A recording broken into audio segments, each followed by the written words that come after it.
This was the most controversial TV show ever. Every member of the family converted comedy into a societal conflict. The episode when Edith Bunker had to deal with the unthinkable followed. CBS felt frightened.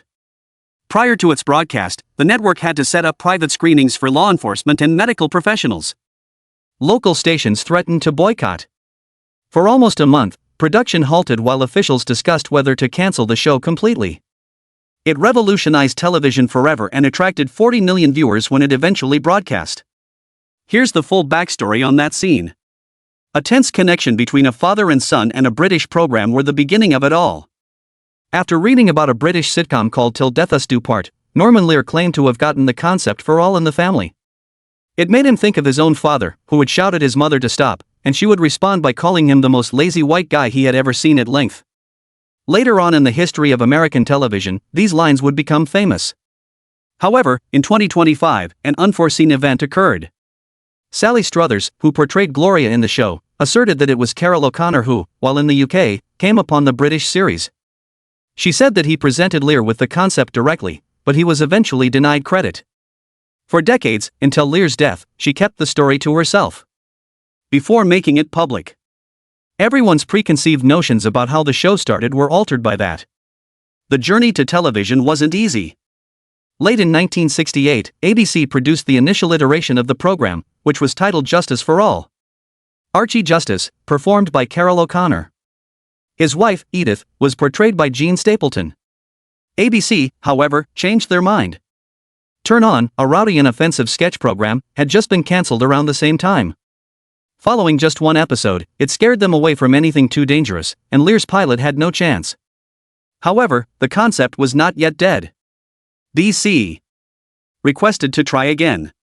Lear promptly produced a second version, which is currently titled Those Were the Days, and on February 16, 1969, it was filmed. Gloria and her husband were now portrayed by different actors, although O'Connor and Stapleton were back. ABC still left even after that. Lear moved it about a bit. Additionally, it briefly appeared as though it might be a movie rather than a TV show. However, CBS intervened. CBS had an issue even though they were a ratings powerhouse at the time. The majority of their popular shows, such as the Beverly Hillbillies and Green Acres, were viewed by older rural viewers. That was what advertisers did not want. They were looking for young, affluent, urban viewers. The CBS network began reducing its rural programming in 1971. According to a Green Acres cast member, everything including a tree was cancelled. At that point, All in the Family received its shot. Previously, CBS attempted to purchase the American rights to Till Death Us Do Part in order to create a version for Jackie Gleason, but Lear outperformed them. It was thought that Jack Warden, Tom Bosley, and Gleason would play the lead. Even though Mickey Rooney was the first to be offered the post, he declined. He believes Norman Lear was going to be killed in the show. He warned him that they would shoot him in the street. The character was un-American, according to Rooney, and the show would fail in Lear's face.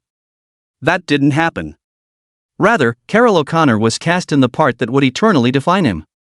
Despite not being Lear's first pick, O'Connor took ownership of the role after he was given it. Officially, Lear claimed to have admired O'Connor's expressive visage after seeing him in a war comedy. But once more, in 2025, Struthers made a shocking revelation. The British version was first viewed by O'Connor, she recalled, and he brought it to Lear in the hopes of becoming its star. She claims he was never given credit for his contribution to the show's development. The already intricate backstory of one of TV's most recognizable characters took a new turn with that assertion. Edith, played by Jean Stapleton, added compassion to a piece that was full of angular moments. She was discovered on stage by Lear in Damn Yankees. In contrast to other actresses, Stapleton thought Edith was more than just Archie's doormat. Edith had lines that pierced through Archie's bluster, she realized, little bursts of power. Born in New York in 1923, Stapleton had been performing on stage for years before he was called to television. Her performance earned her 2 Golden Globes and 3 Emmys. She played a role that would become one of the most adored TV mothers of all time, and she was there with O'Connor from the very beginning, in the original 1968 pilot. The actor who played Michael Meathead Stivic, Rob Reiner, too had a difficult journey. He was turned down for the ABC pilot after his initial audition. Then he was hired as a writer for Headmaster, a brief Andy Griffith series. He portrayed a teacher who was having an extramarital affair with a pupil. Despite being a dangerous role, Lear was drawn to it. Lear offered him another chance after recognizing his maturity, according to Reiner. Reiner and Struthers were cast as Mike and Gloria as the third actors when CBS took up the production. For the performance, Reiner received 2 Emmys, but his ambitions were always greater. As a filmmaker, he produced movies such as When Harry Met Sally, The Princess Bride, and This Is Spinal Tap. The actress who played Gloria, Sally Struthers, also faced difficulties. She was born in 1947 in Portland, and before to her audition, she had recently been sacked from the Tim Conway Comedy Hour. In a 2025 podcast, she claimed that she had never been a big fan of Lear and that she had once questioned why she had been chosen over Penny Marshall, who appeared to be more like Edith on paper. She and O'Connor both had blue eyes and plump features, Lear explained. That would strengthen the father-daughter bond, he reasoned. By season 5, Struthers decided to leave, despite winning 2 Emmys for her performance. She tried to breach her contract and lost, spending $40,000. For 3 more seasons, she remained. 2 other actresses had previously performed the role. She was the last and third Gloria. When All in the Family debuted on January 12, 1971, nobody anticipated that it would permanently alter television. Sitcoms were clean, safe, and courteous in those days. Real-life issues were kept off-screen, families grinned, and jokes were kind. Norman Lear, however, thought America was prepared for more. Till Death Us Do Part, a British television program, served as his inspiration. CBS was anxious, and he wanted to bring the same unadulterated intensity to American television. Robert D. Wood, the new president of CBS, took a risk and everything changed, even though ABC had previously said no. 9:30 p.m. was when the first episode aired. Tuesday. Only 15% of the audience paid attention. Also hired more phone operators in case viewers who were upset called to voice their grievances. They had no idea what would happen next, though. 50 million Americans watched weekly in less than a year. It wasn't merely a joke. It was a mirror, a harsh, truthful mirror that mirrored the conflicts between generations. Archie Bunker, who was loud, unyielding, clashed with his liberal son-in-law Mike on nearly every topic, yet neither side was always correct. It was the genius. There were no simple answers throughout the show. Actual, dirty individuals fighting over actual problems were depicted. Furthermore, it didn't avoid difficult subjects. The entire family took on every task. Abortion, rape, menopause, divorce, racism, anti-Semitism, and the Vietnam War. In one episode, Edith's relative was revealed to have been secretly involved in a lesbian relationship for years. In another, white supremacists were seen damaging the Bunker's house because they believed the occupants were Jewish. Archie stated that his own father used to lock him in a closet in one particularly memorable moment. That clarified his bias. Though it made him human, it did not justify it. The power of the show lay in that it wasn't didactic. People were forced to reflect. CBS wasn't sure how to handle it at first. Before every broadcast, they included a caution because they were so terrified of negative reactions. It informed viewers that by ridiculing bias, the show aimed to expose it. However, there was just as much stress behind the scenes as there was on television. Lear Norman persistently resisted the CBS censors. Goddamn, it was not permitted in the pilot. CBS attempted to postpone the show for a while. Lear brought a lawsuit against them. That was the seriousness of it. This did not stop the show from becoming a huge hit. It was the most popular show in America from 1971 to 1976.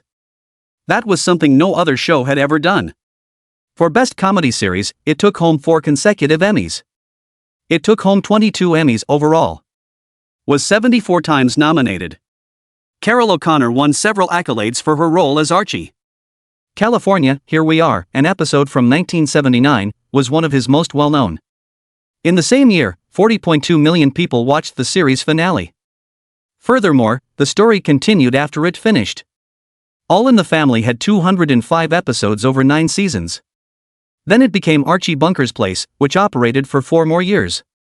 During that time, the Bunkers also took in a foster child. Gloria and Mike emigrated. Archie acquired a bar.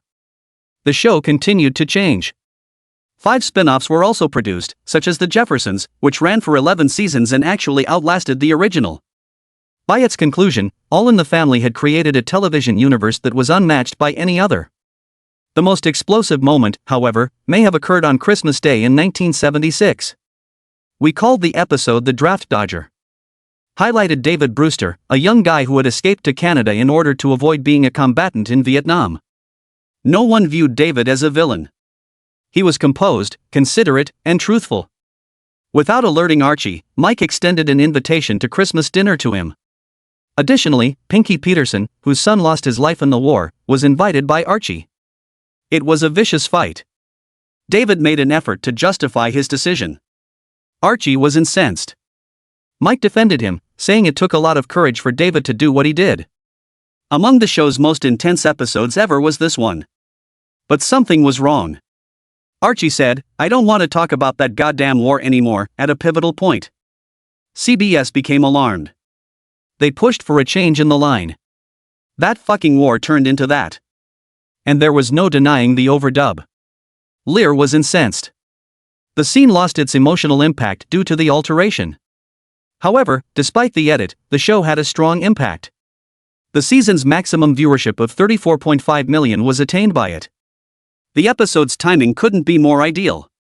Jimmy Carter had been elected president only a few weeks prior. He pledged to forgive all draft dodgers as part of his candidacy. He accomplished this just 27 days after The Draft Dodger was broadcast. January 21, 1977, the day he took office. Carter issued a full pardon in Proclamation 4483.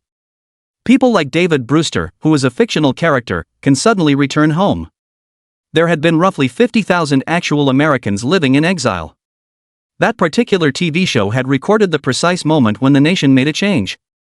On February 19, 1972, television in America underwent a revolution. All in the Family Season 2, Episode 21 is when it occurred. In a segment titled Sammy's Visit. It looked like a straightforward setup. Archie Bunker's taxi was where Sammy Davis Jr. left his briefcase while he was being himself.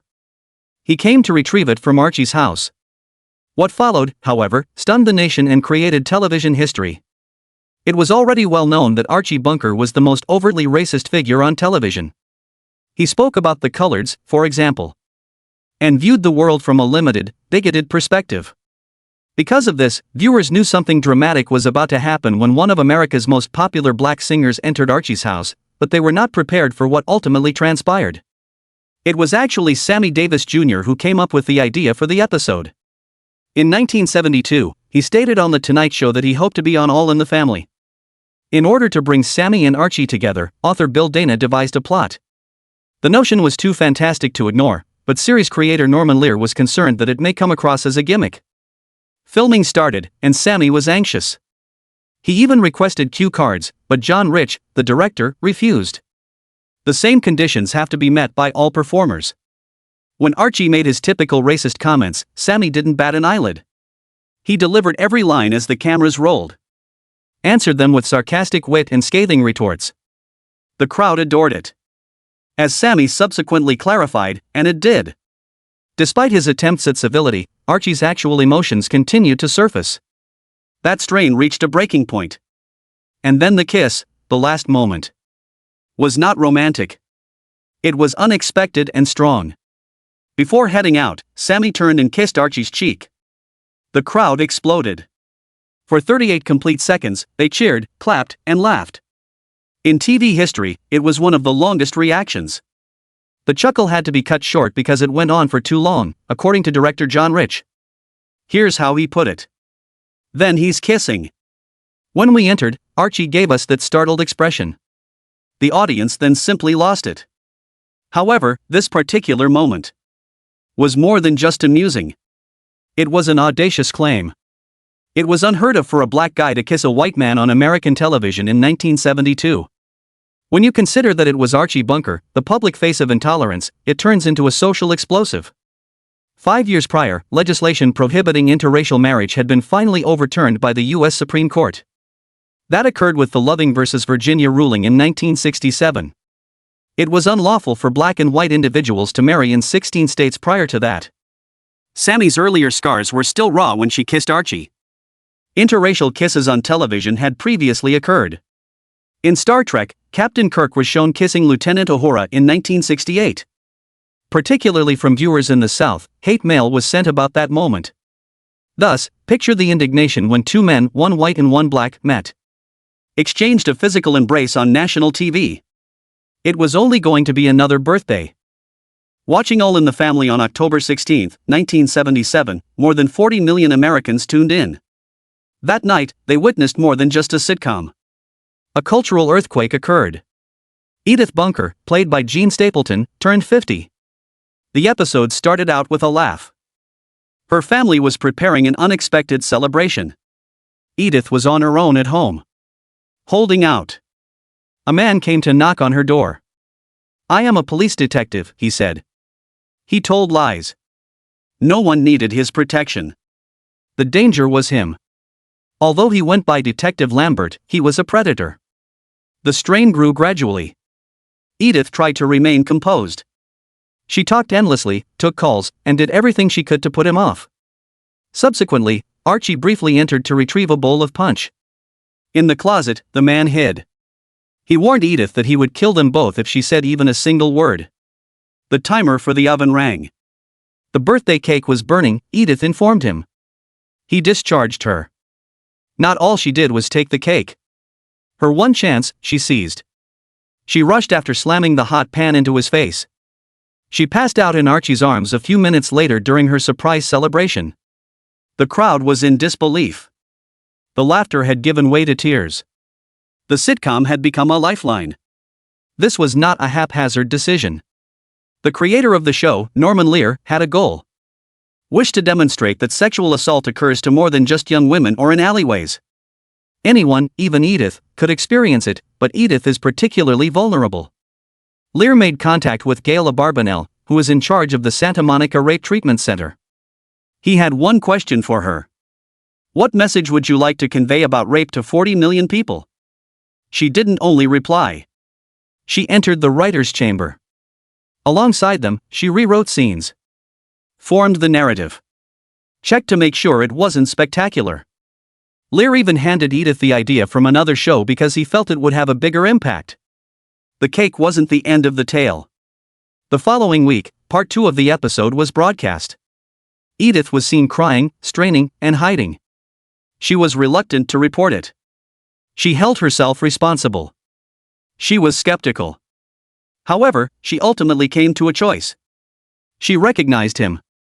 Her motivation was not retaliation. But in order to prevent him from harming another person. Executives from CBS were anxious behind the scenes. The advertisers threatened to withdraw. It was not wanted to be broadcast by conservative local channels.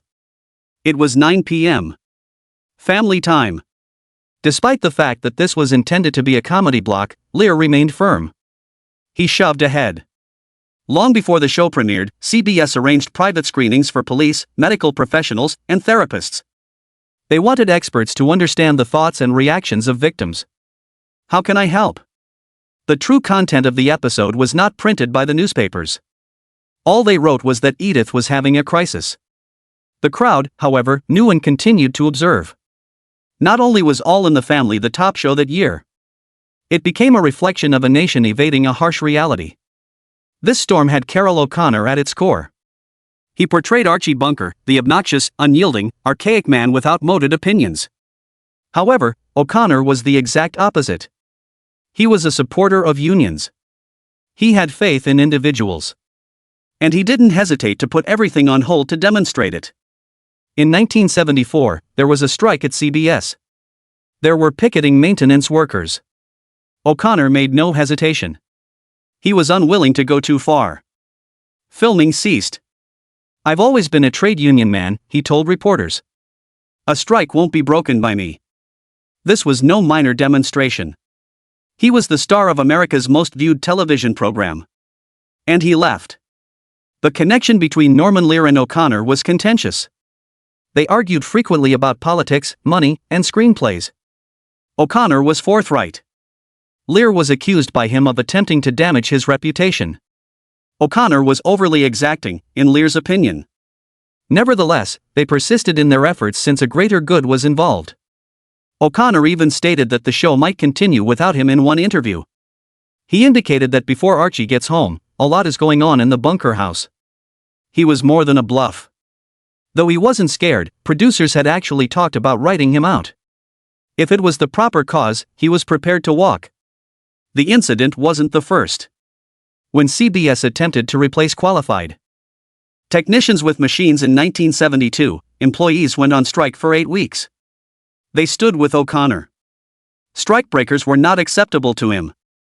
There was a delay in the episodes. Watchers bided their time. O'Connor stood his ground. Even though he portrayed Archie Bunker, Carroll O'Connor was completely different from him. He was a college educator. In addition to reading philosophy and fighting for workers' rights and justice, he was well aware of Archie's identity. "A miserable man poisoned by hate," he once remarked. He was able to portray him so effectively because he was aware of the price of ignorance. By the time Edith's 50th birthday was shown, O'Connor and Lear had reformed television together, argued, and made amends. A comedy was transformed into a societal force by them. Both racism and sexism were addressed. Assault, then sexual assault. And they weren't gentle about it. They took it on head-on. Nobody was prepared for the blow that Sally Struthers dropped one morning in January 2025. She made a statement on a podcast called Let's Talk About that rocked the history of one of America's most recognizable programs. Norman Lear, in her opinion, did not truly create the entire family. It was O'Connor, Carroll. Yes. For American television, Archie Bunker originally intended to adapt the British sitcom Till Death Us Do Part. For 52 years, Lear pretended to be the originator, according to Struthers, and finally revealed the reality after his passing in December 2023. It was a daring assertion at age 101 that disproved the conventional wisdom. It was more than just acting for O'Connor. Old interviews claim that he manually rewrote the whole pilot and even taped every segment. Archie, Mike, Edith, and even the child who lives next door. He played each voice on the audio clip he sent in. After that, Lear transformed it into the actual script. Years later, Lear made a startling admission on the Mike Douglas program. "The best writer this show ever had was this fellow right here," he continued, pointing to O'Connor. That remark took O'Connor by surprise. Lear's inability to share credit was once attributed to this. And there's more. When O'Connor was in London, he had seen the British version. O'Connor was also heavily active in trying to get it on American television, even though producer Howard Adelman purchased the rights first. He was not just the voice and attitude of Archie Bunker, but he also influenced the character. He had a working-class upbringing and a genuine New York accent. The existence. Lear even acknowledged that O'Connor's disposition influenced the tone. At the time, however, O'Connor did not believe the show would succeed. In case it didn't work out, he requested in his contract a return ticket to Rome. It was his fallback option. Instead, the show dominated the American television landscape for 5 years in a row. For decades, Struthers said nothing about any of this. But she felt comfortable talking after Lear died. She did not merely accuse Lear of taking credit in that audio interview. "We recruited you because, like Carroll O'Connor, you had a chubby face and blue eyes," she claimed, and he also treated her cruelly and barred her from gatherings. She hired attorneys to breach her contract because it was so painful for her. In an attempt to leave the program, she spent over $40,000, which was a huge amount in the 1970s. She had to continue playing Gloria because she lost the lawsuit. She starred in her own spin-off, Gloria, after returning for Archie Bunker's position. The wounds, however, never went away. Struthers stated she was forever affected by those comments. The hostility that existed between Lear and O'Connor behind the scenes wasn't merely artistic. It was permissible. O'Connor left the set in 1974 and filed a lawsuit. Lear, he maintained, had broken his word. He has a writing credit and script control as part of his deal. He did not, however, get either. Back then, his earnings per episode were $25,000, which is equivalent to $137,000 today. Money, however, did not solve the issue. Lear detailed his frustration with O'Connor in his 2014 memoir. In the elevator narrative episode, O'Connor declined to play a part. Archie and a Hispanic woman who was ready to give birth were both stuck in an elevator in the scene. On set, O'Connor shed tears. He declared that he detested the show and the incident. And detested Lear. Lear resisted because he believed that the show's message would be lost if he gave in. In the end, O'Connor made a comeback, and the show won an Emmy. Lear acknowledged that he couldn't see anyone else portraying Archie, despite their conflicts. He claimed that when he first viewed O'Connor's audition, he felt "oh my god" all throughout his body. Archie is this person. He said it was well worth the pandemonium, despite everything. The show addressed every topic. Menopause, rape, abortion, sexism, racism, and homosexuality are subjects that American television has never dared to address. It caused unease among viewers. It created history. However, it also degraded the individuals who made it. In his role as a racial bigot, O'Connor was a liberal. He was an English teacher at one point. He was an emancipist. He had to say things that contradicted everything he believed in, though. On the script, he frequently argued with the writers. That role's emotional burden was difficult to bear.